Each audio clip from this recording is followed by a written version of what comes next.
रामायण में मंथरा को कुबड़ी और बेहद कुरूप स्त्री के रूप में दिखाया जाता है, जो हमेशा रानी कैकई को प्रभु श्री राम के खिलाफ भड़काने का काम करती थी।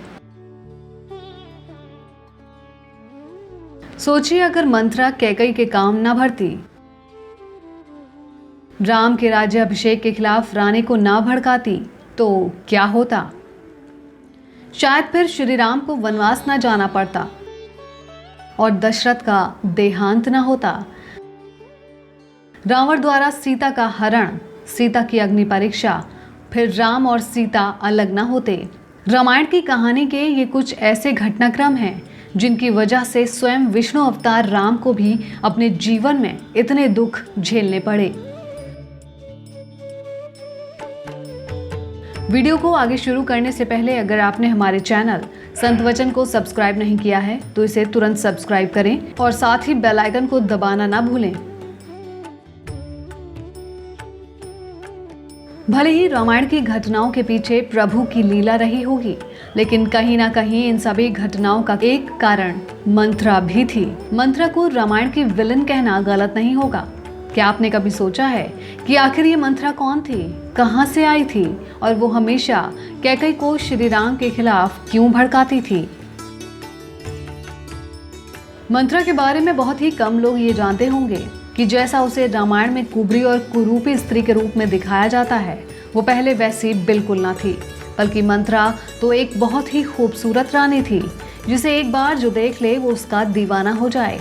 तो आखिर ऐसा क्या हुआ जिससे उसकी किस्मत ही बदल गई और उसे दासी का जीवन व्यतीत करना पड़ा? हिंदू पुराणों के अनुसार कैकई के राजा अश्वपति का एक भाई था जिसका नाम था बृहदश्रव। बृहदश्रव की पुत्री रेखा बहुत ही खूबसूरत और बड़े बड़े नैन नक्श वाली थी। कैकई और रेखा बहुत अच्छी सहेलियां थी जो एक दूसरे के बिना नहीं रह सकती थी। रेखा खूबसूरत होने के साथ साथ बुद्धिमान थी, जिसे अपनी खूबसूरती पर घमंड भी था।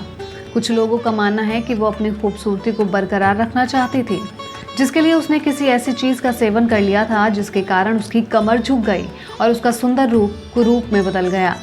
लेकिन कुछ लोगों का कहना है कि एक दिन उसे किसी गंभीर बीमारी ने जकड़ लिया, जिसके कारण उसे भयंकर प्यास लगती और अत्यधिक पसीना आता था।